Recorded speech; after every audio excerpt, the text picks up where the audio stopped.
Hello everyone and welcome back to Sonic Saturday, the series where I'm aiming to play and beat every single Sonic game week to week. We are nearing the end of our time with the Genesis, but we still have a few games left. This week, we're hopping on to the 32X playing Knuckles CHAOTIX. Let's get started.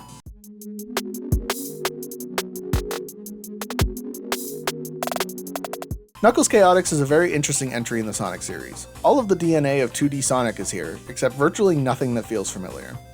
This becomes evident right from the beginning in Isolated Islands, which acts like a tutorial stage for the game.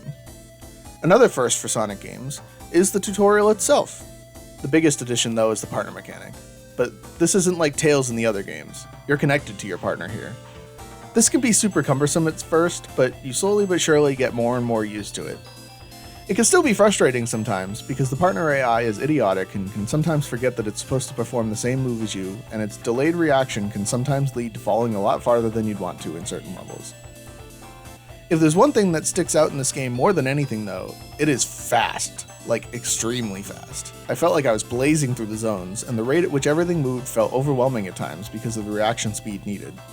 That being said, the zones that you do fly through are super vibrant and colorful, although I'm kinda shocked that they aren't more detailed and full, considering it's on the more powerful hardware with the 32X, instead of a base Genesis. I don't feel like they took full advantage of the hardware, because nothing in this game felt like it couldn't have been done on the 16-bit Genesis.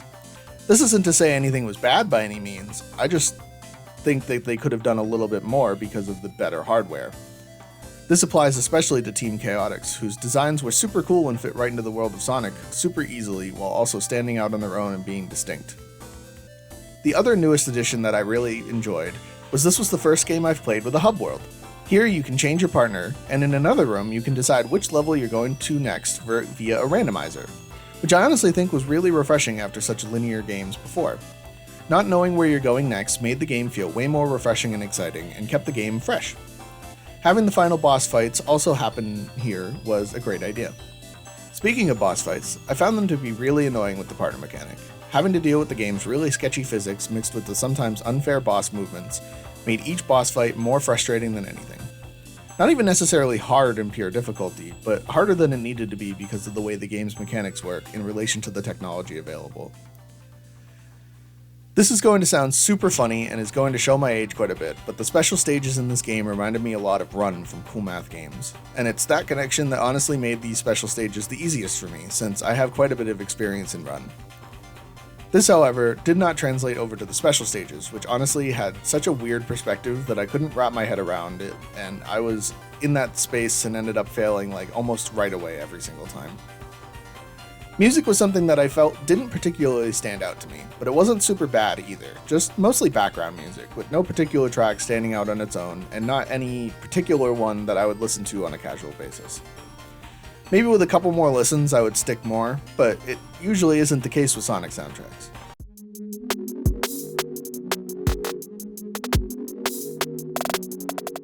When it comes to all of the games I've played so far, this is for sure the most interesting one. I didn't fully love this game, but experiencing this mostly forgotten part of early Sonic was gratifying enough as it was, and I liked my time with it. I don't think I'll ever revisit the game, but I'm happy to have played it.